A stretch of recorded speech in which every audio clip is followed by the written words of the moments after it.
2026 সাল 23 এবং 29 এপ্রিল ভাবার সময় এসে গেছে। এবারে একটু ভাবতে হবে, কারণ এবার যদি না ভাবেন তাহলে কিন্তু ধর্ম বিপন্ন হয়ে পড়বে।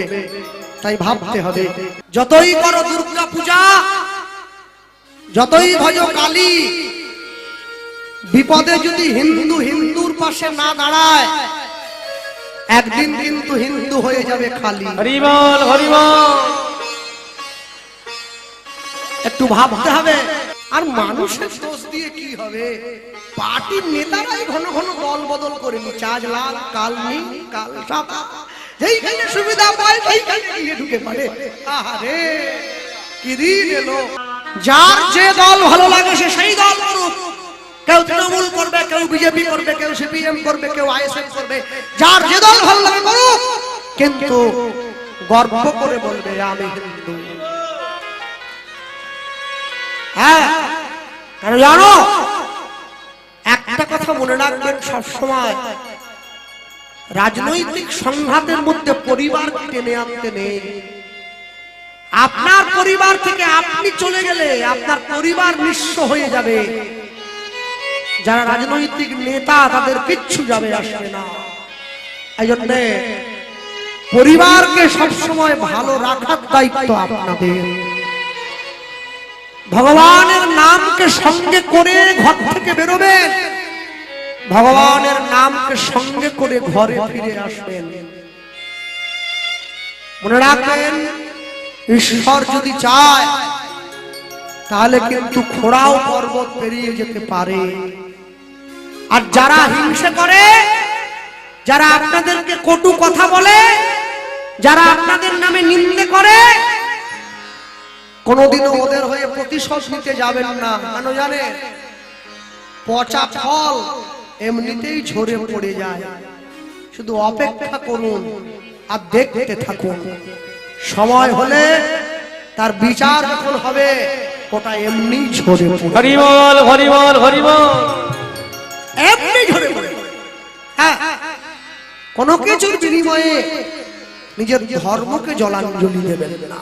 এই যে মায়েরা বসে আছেন না, মনে রাখবেন, সনাতন হিন্দু ধর্মের হিন্দু পাড়ায় গিয়ে সরল সোজা মায়েদেরকে বোকা বানিয়ে অন্য ধর্মে নিয়ে যাওয়ার জন্য একটা গভীর চক্রান্ত চলছে।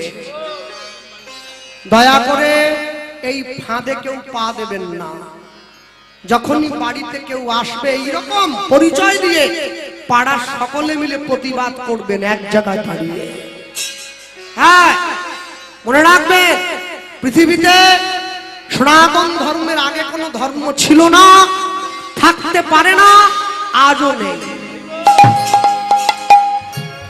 ছিল, আছে, থাকবে সব সময়। কোনো কিছুর বিনিময়ে নিজের ধর্মকে নষ্ট করবেন না। আস্তে, একটা ধর্মে চার ভাই, তারা সুজা, মুরাদ, ঔরঙ্গজেব, চার ভাই। ঔরঙ্গজেব দিল্লির সিংহাসনে বসার জন্য তিন ভাইকে হত্যা করে, তিন ভাইয়ের গলা কেটে রক্ত দিয়ে ভাত মেখে সেই ভাত বুড়ো বাবা শাহজাহানের কাছে নিয়ে গিয়ে বলছে খাও, এটাও ধর্ম। সনাতন ধর্মেও চার ভাই, রাম, লক্ষ্মণ, ভরত, শত্রুঘ্ন। রাম বনে যাচ্ছে, ভরত সিংহাসনে বসছে না, রামের পাদুকা মাথায় নিয়ে 14 বছর রাজ্য পরিচালনা করছে। এটাই সনাতন ধর্ম। এটাই ধর্ম। কোনো কিছুর বিনিময়ে নিজের ধর্মকে পরিবর্তন করবে না।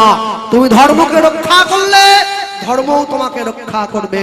মনে রাখবে, অনেকে আবার দেখি হরিনাম গাইতে গিয়ে বলে এত যে বিভেদ করো, রক্ত তো সবারই লাল। সবার রক্ত লাল, তাহলে কুত্তার রক্ত আর সিংহের রক্ত এক হয়ে গেল? ও তো লাল। কুত্তা সিংহ কোনদিন হবে না।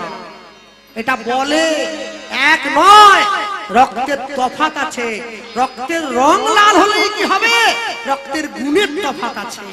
একটা সনাতনীর রক্ত, একটা বিধর্মীর রক্ত কোনদিনের জন্য এক হতে পারে না। মনে রাখবেন, রক্তের তফাৎ কি জানেন? তফাৎ এটাই, আজকে যদি আপনি মক্কা মদিনায় হজ করতে যান, আপনাকে মুসলমান হতেই হবে, তাহলে মক্কায় উঠতে পারবেন না। আপনি যদি যীশু খ্রিস্টের জন্মস্থানে যান, আপনাকে খ্রিস্টান হতেই হবে, তাহলে উঠতে পারবেন না। আপনাদের এই গ্রামের মন্দিরে যদি কোনো মুসলমান এসে বলে আমি একটু পুজো দেব, আমার পুজোটা কি নেওয়া যাবে? বলুন, আপনারা না করে দেবেন না? সবার জন্য অধিকার, এটাই সনাতন ধর্মের রক্তের বৈশিষ্ট্য। আমরা কাউকে হিংসা নয়, সবাইকে আপন ভেবে ভালোবাসি, কোনো কিছুর বিনিময়ে নয়। সব সময়ের জন্য জানবেন, জীবনে আমি যাই করি না কেন, দিনের শেষে একটু শান্তি পাওয়া আমার এটা বড় লক্ষ্য। সেজন্যই তো পরিশ্রম করেন নাকি? মাথার কাম পায়ে ফেলেন কিসের জন্য? একটু শান্তি পাওয়ার জন্য। তবে ইদানিং কালে শোনা যাচ্ছে হাওড়া জেলাতে কিছু কিছু জায়গায় শ্যামপুর টেম্পুরের দিকে গেলে, কীর্তনে যখন যায়, ওই দিকে শুনতে পাই হিন্দু বাড়ির মায়েরা নাকি অনেক অনেক বাড়িতে তারা সনাতন ধর্ম ছেড়ে দিয়ে কি খ্রিস্টানের দিকে একটু যাচ্ছে। এদিকে আছে নাকি? আছে? যাক, আছে। ও, তাহলে ওই জল তোমাদের দিকেও এসেছে না? ভালো হয়েছে। হ্যাঁ,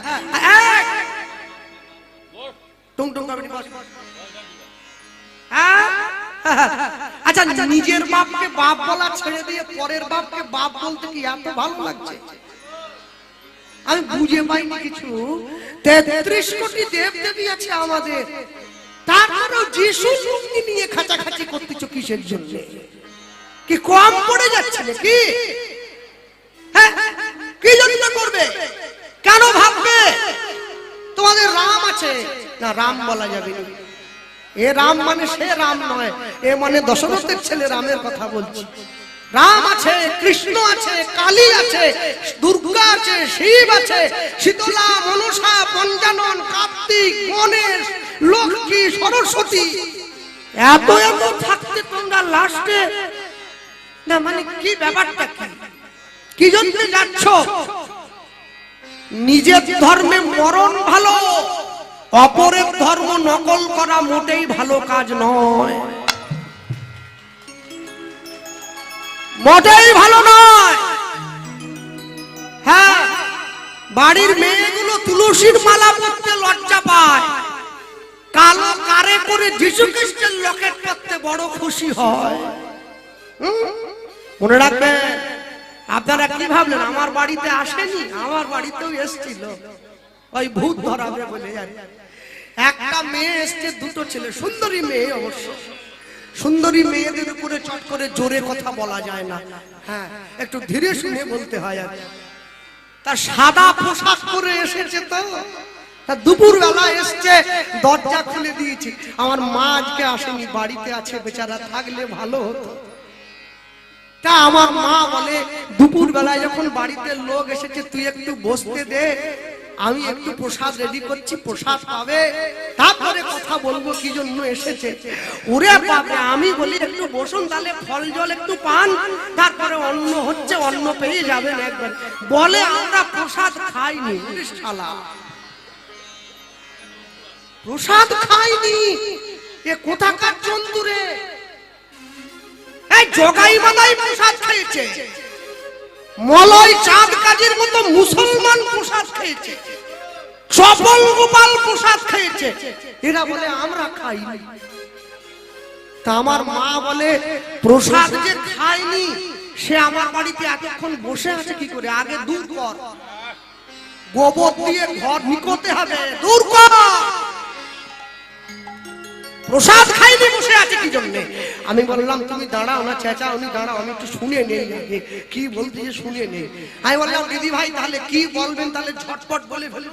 ওরে বাপরে, ভ্যানিটি ব্যাগ থেকে একটা কাগজ বের করে আমাকে দিচ্ছে, ওতে একটা লোক দাঁড়িয়ে আছে, খালি গা, এইরকম করে একটা ল্যাঙ্গট পরা লোক, তার হাতে কাতে চারদিকে পেরেক পেরেক মারা আছে আর কি। তা আমি বললাম ইনি কিনি? আমি তো জানি, তবু বলা আর কি। বলছে ইনি তো পিতা পরমেশ্বর, হরে কৃষ্ণ। পরমেশ্বর তো সিংহাসনে বসে থাকবে, পরমেশ্বরের এইরকম হাল কেন? পেরেক টেরেক মারা, তার হাতে কাতে চারদিকে পেরেক টেরেক মারা আছে। আর তা আমি বললাম ইনি কিনি, আমি তো জানি, তবু বলা আর কি। বলছে ইনি তো পিতা পরমেশ্বর, হরে কৃষ্ণ। তা পরমেশ্বর তো সিংহাসনে বসে থাকবে, পরমেশ্বরের এইরকম হাল কেন? পেরেক টেরেক মারা। নিচে দেখি লেখা আছে বাংলায়, হে ঈশ্বর, এরা কি করছে এরা জানে না, তুমি এদেরকে ক্ষমা করো। আমি বললাম দিদি ভাই, এই যে কথাটা নিচে লেখা আছে এ তো টুগলি করা কথা। এখন আমার কথা ওরা বুঝতে পারতেছে নি, বলে টুগলি করা মানে, আমি বলি টুগলি মানে চুরি করা কথা। হ্যাঁ, এটা বাইবেলের কথা, হতেই পারে না। কেন?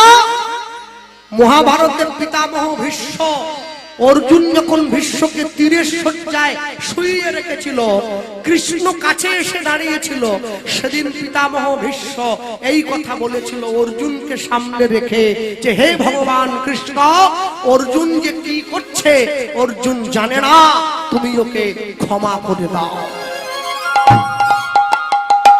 এ তো সেই কথা। বলে আমাদের বাইবেলে লেখা আছে god is truth, truth is god, সত্যই ভগবান, ভগবানই সত্য। আল্লাহ শোনো, বাইবেলের থেকে বহু আগে শ্রীমদ্ ভাগবতে লেখা আছে সত্যং পরম ধীমহি। হরি বল, হরি বল। এখন যখন দেখতেছে কোনো দিকেই কিছু হচ্ছে নি, তখন আমাকে একটা 500 গ্রাম জলের বোতল দিয়েছে। আমি বললাম এটা দিয়ে কি করব? বলছে এইটা আপনার মায়ের জন্য। আমি বললাম আমার মা নিয়ে কি করবে? বলে যদি কখনো আঁঠুতে ব্যথা হয়, কোমরে ব্যথা হয়, এই জলটা 3 বার খেতে হবে, ফোঁটা কেটে 3 বার খেয়ে 3টে তালি দিয়ে হাতে বলতে হবে প্রভু যিশুর নাম, বললেই আঁঠু ব্যথা সেরে যাবে। আমি চিন্তা করলাম, ওরে বাপরে, করোনা চলে যাওয়ার পর 2022 সালে দুয়ারে সরকার, এ তো দেখতেছি দুয়ারে ডাক্তার, আঁঠু ব্যথার ওষুধ নিয়ে বাড়িতে এসে গেছে। আমি বললাম দিদি ভাই, আপনারা করোনার সময় কোথায় ছিলেন? অন্তত সেই সময়টা এলে হরিনামটা বন্ধ হতো নি। এই জল নিয়ে গিয়ে ছড়িয়ে দিতাম, মানুষকে বলতাম আপনারা বসুন, মাইক ম্যানের গায়ে একটু দিতাম, পালিয়ে যেতে হবে না, একটু বসে থাকুন, এই জল লাগলে করোনা হবে না। বলে না না, করোনা ভালো হবে না, হাঁটু ব্যথা সেরে যাবে। আমি বললাম এ 2 নম্বরই কবে থেকে শুরু করছেন আপনারা? চিটিং বাজির একটা সীমা থাকা দরকার, সব সীমা পেরিয়ে চলে গেছেন আপনারা। ভক্তমন্ডলী, ভক্তিমতী মায়েরা জমিদার ঘরণীর কাছে দাঁড়িয়ে প্রেমানন্দ ভিক্ষার ঝুলিটা বাড়িয়ে দিয়েছে। জমিদার ঘরণী প্রেমানন্দকে বলছে, প্রেমানন্দ, প্রত্যেক দিন তুমি 21টা বাড়িতে যাও, 1 মুঠো করে ভিক্ষা নাও, 21 মুঠো ভিক্ষে। আজকে আমি তোমাকে একাই 21 মুঠো দিয়ে দেবো। প্রেমানন্দ দেখছে গুরুদেব তো জানতে পারছে না কি করে ভিক্ষা করলাম। 21 মুঠো ভিক্ষা নিয়ে তাড়াহুড়ো করে ভিক্ষার ঝুলিটা নিয়ে এইবারে গুরুদেবের আশ্রমে ফিরে আসছে, হাসি মাখা বদনে, ছলো ছলো নয়নে, হাসি মাখা বদনে, ছলো ছলো নয়নে, আনন্দ কাননে মন রহুল। হরি বলো, হরি বলো মনে রে আমার, হরি হরি বল, হরি বল মনে আমার, হরি বল, হরি বল মনে আমার, হাসি মাখা বদনে, ছলো ছলো নয়নে, হাসি মাখা বদনে, ছলো ছলো নয়নে, আনন্দ কাননে মোর, আনন্দ কাননে মোর রহুল বিরাজ। হরি বল, হরি বল মনে আমার, হরি বল, হরি বল মনে আমার। কেউ তো কারো নয় এ কথাটা সত্য তুমি ভেবেও দেখো মন সবই যে অনিত্য। প্রেম সে বলো কেউ তো করো না এ কথা যে সত্য, ভেবে ভেবো না মা সবাই অনিত্য। কেউ তো কারো নয় এ কথাটা সত্য তুমি ভেবেও দেখো মন সবই যে অনিত্য। কেউ তো প্রেম সে বলো বাহু তুলে এ কথা যে সত্য, ভেবে ভেবো না মা সবাই অনিত্য। ওগো ওই দেখো শ্মশানে কি বা রাত্রি দিনে তুমি ওই দেখো শ্মশানে কি বা রাত্রি দিনে, তুমি ওই দেখো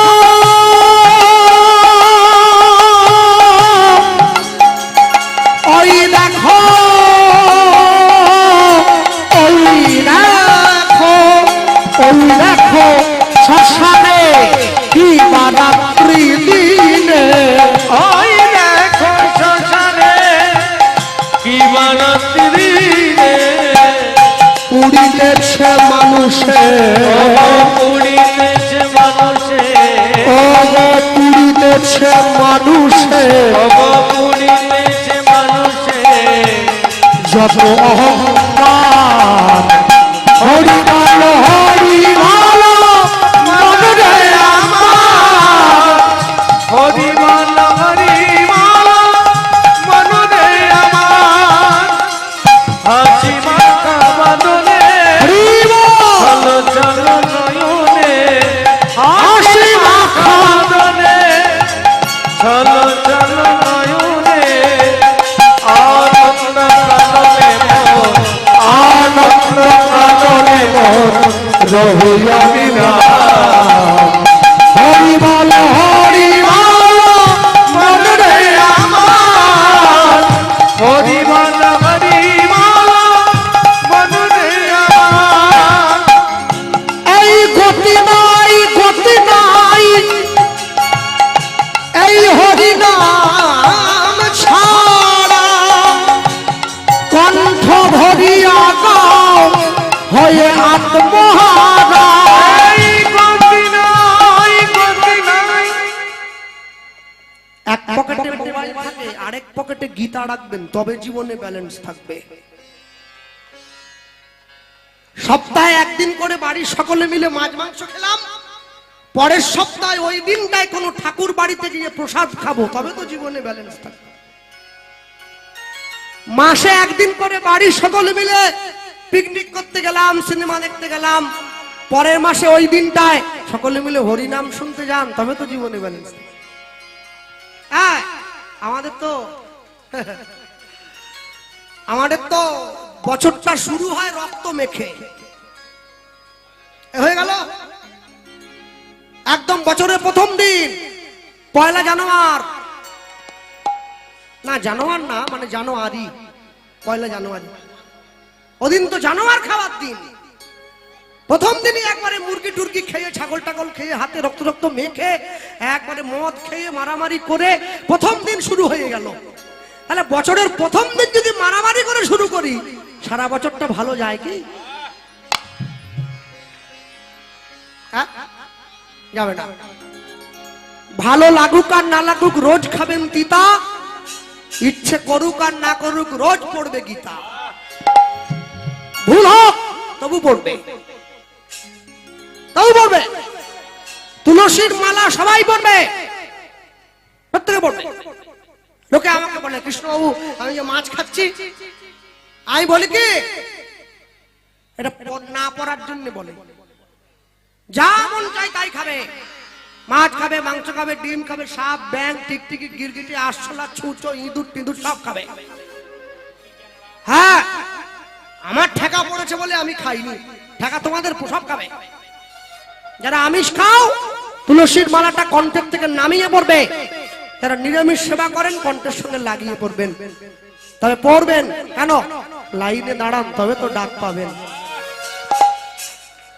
আর যে সমস্ত মায়েদের এবং মেয়েদের মালা পরতে লজ্জা করে, তাদের জন্য উপায় একটা বলে গেলাম। রাত্রেবেলা ঘুমানোর সময় মালা পরে ঘুমোবে, কেউ জানলো না, নাইট ডিউটি তো। সকালবেলা ঘুম থেকে উঠে মালা খুলে বালিশের তলায় রেখে ঘরের বাইরে বেরো, কেউ জানলো না। ডিউটিও হচ্ছে, কেউ জানতেও পারছে না। একদিন, দুদিন, 3 দিন, 4 দিন, 5 দিন, 6 দিন, 10 দিন, 15 দিন, 1 মাস, এরপর দেখবে গলার মালা গলায় রয়ে গেছে, তুমি ঘরের বাইরে চলে এসছো। মানুষের সঙ্গে প্রেম করলে প্রেম কমে যায়, ভগবানের সঙ্গে প্রেম করলে প্রেম বেড়ে যায়। আকাশের শোভা চাঁদ, চাঁদের শোভা তারা, বৃন্দাবনে কৃষ্ণ শোভা, নদিয়ার শোভা গোরা, গ্রামের শোভা বাড়ি আর রাস্তার শোভা গাড়ি, মুসলমানদের শোভা তার বড় বড় দাড়ি, এত বড়। বাঙালি হিন্দুরা সংসারে পড়ে ভোগ করে কত জ্বালা, তবু তারা গলায় দিল না দুপে তুলসীর মালা। পড়বে এই গতি নাই, গতি নাই, হরি নাম ছাড়া উলুধ্বনি অন্ত ভরিয়া না হয়ে আত্মমারা।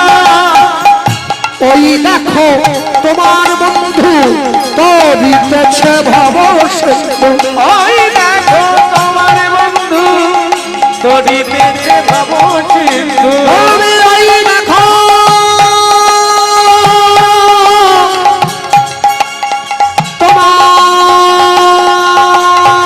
তোমার বন্ধু তরিতেছে ভব সিন্ধু, ওই দেখো তোমার বন্ধু তরিতেছে ভব সিন্ধু। হাত ধরে তোমায় সে হাত ধরে বাহু তুলে হাত ধরে তোমায় সে করে দেবে পার। হরিবল হরি মনরে আমার, হরিবল হরিমালা মনরে আমার। হাসি মাতা বদনে চলো চলো নয়নে, হাসি মাতা বদনে চলো চলো নয়নে। আনন্দ কলনে মোর, আনন্দ কলনে মোর রহুলরি রাম। হরিবল হরিবল মনরে আমার, হরিবল হরিবল মনরে আমার, ওগো হরিবল হরিবল মনরে আমার। নিতাই গৌর ব্রহ্মানন্দে, নিতাই গৌর হরিব, নিতাই গৌর। হরি হরিব। এখন গুরুদেবের আশ্রমে প্রেমানন্দ এসে গুরুদেবের হাতে ভিক্ষার ঝুলিটা ধরিয়ে দিয়েছে। গুরুদেব প্রেমানন্দকে বলছে, প্রেমানন্দ তাহলে ভিক্ষা, হ্যাঁ গুরুদেব এই যে ধরুন, এত কষ্ট করে ভিক্ষা করে আনলাম। যেই গুরুদেবের হাতে প্রেমানন্দ ভিক্ষার ঝুলিটা দিয়েছে, অমনি গুরুদেব হাতে নিয়ে বলছে, প্রেমানন্দ ভিক্ষার ঝুলিটা এত ভারী হলো কি করে বলতো বাবা? গুরুদেব বৃষ্টি হচ্ছিল তো, বৃষ্টির জল পড়ে একটু ভারী হয়ে গেছে। আর ওই দেখি তো, ভিক্ষার ঝুলির মধ্যে হাতটা নিয়ে গিয়ে গুরুদেব এক মুঠো চাল বের করে এইবারে এনে দেখছে, কি রে দেবানন্দ, এত ভালো ভালো সরু সরু চাল ডালের দানাগুলো কে ভিক্ষা দিল রে? ভিক্ষায় তো মানুষে খারাপ খারাপ জিনিসগুলো দেয়। গুরুদেব যাদের বাড়িতে আজকে ভিক্ষা করতে গিয়েছিলাম না, তারা সকলেই জমিদার। এই জন্য জমিদার যারা হয় ওরা কখনো খারাপ জিনিস খায় কি? ওরা ভালো খায়, ভালো দেয়। ভিক্ষার ঝুলিটা গুরুদেবের হাতে ধরিয়ে দিয়ে প্রেমানন্দ চলে গিয়েছে গঙ্গা স্নান করতে। আর গুরুদেব সুন্দর করে ধুয়ে পরিষ্কার করে রান্না করে ভগবানের মন্দিরে রোজগার মতো আজও পাঠিয়ে দিয়েছে। সুন্দর করে ভগবানের মন্দিরে পাঠিয়ে দিয়ে ভগবানের মন্দিরের দরজাটা বাইরে থেকে বন্ধ করে দিয়েছে। দিয়ে দরজার বাইরে দাঁড়িয়ে আপন মনে হরিনাম গাইছে। ভগবান রোজগার মতো আজও সেবা গ্রহণ করবে। গুরুদেবের মনে তো আশা আছে, দরজার বাইরে দাঁড়িয়ে সেবা গ্রহণ ভগবানকে সেবা দিয়ে মন্দিরের দরজাটা বন্ধ করে দরজার বাইরে দাঁড়িয়ে তুমি ফোটাও বলে মোরা ফুটি দয়াল, তুমি ঝরাও বলে ঝুরি, তুমি ফোটাও বলে হৃদয় গৌর হরি হরি মোরা ফুটি গো দয়া, ঝরাও বলে ঝুরি, তুমি ফোটাও বলে মোরা ফুটি দয়াল, তুমি ঝরাও বলে ঝুরি, তুমি ফোটাও বলে মোরা ফুটি গো দয়া, ঝরাও বলে ঝুরি, তুমি হাসা বলে মোরা হাসিব দয়াল, কাদা বলে কাঁদি, তুমি হাসাও বলে হাসিব দয়া, কাঁদা বলে কাঁদি, তুমি হাসা বলে মোরা হাসিব দয়াল, কাদা বলে কাঁদি, তুমি হাসাও বলে হাসি গো দয়া, কাঁদা বলে কাঁদি, ফোটাও বলে মোরা ফুটিব দয়াল, তুমি ঝরাও বলে ঝুরি, তুমি ফোটাও বলে মোরা ফুটি গো দয়া, ঝরাও বলে ঝুরি, দয়াময় দয়াময় দয়াময় দয়াময়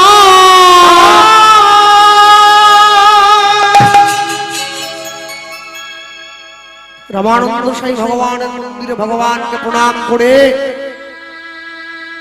যখনই মন্দিরের দরজাটা খুলে দিয়েছে তাকিয়ে দেখছে প্রত্যেক দিন ভগবানকে সেবা দেওয়ার পর ভগবান নিজের সেবা করে যায়। আজকে যেমন দিয়েছিলাম তেমনি পড়ে আছে, ভগবান সেবা করে নাই। রামানন্দ স্বামী ডাক দিল, প্রেমানন্দ ডাক দিয়েছে, আর যেই ডাক দিল অমনি প্রেমানন্দ এসে দাঁড়িয়েছে। গুরুদেব, প্রেমানন্দ সত্যি করে বলতো বাবা, প্রত্যেক দিন তুই যে নিয়মে ভিক্ষা করিস আজও তুই সেই নিয়মে ভিক্ষা করেছিস তো? গুরুদেবের সন্দেহ হচ্ছে। প্রেমানন্দ বারংবার একই মিথ্যে কথা গুরুদেবকে বলে যাচ্ছে, আমি প্রতিদিন যে নিয়মে ভিক্ষা করি আজও আমি সেই নিয়মে ভিক্ষা করেছি। জীবনে চারটে জায়গায় কোনোদিন মিথ্যে কথা বলতে নেই। বাবা মায়ের কাছে, গুরুদেবের কাছে, উকিল ব্যারিস্টারের কাছে, আর ডাক্তার বাবুর কাছে। চারটে জায়গায়। ভক্তমন্ডলী, ভক্তিমতী মায়েরা,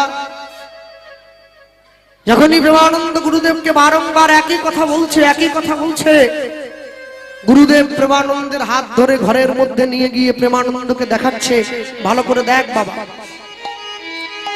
তুই প্রত্যেক দিন ভিক্ষা করে এনে দিলে মন্দিরের মধ্যে নিয়ে গিয়ে আমি ভগবানকে সেবা দেওয়ার পর আমি দেখতে পাই থালায় অর্ধেকটা অন্ন থাকে না, বাটিতে অর্ধেকটা ব্যঞ্জন থাকে না, গ্লাসে অর্ধেকটা জল থাকে না।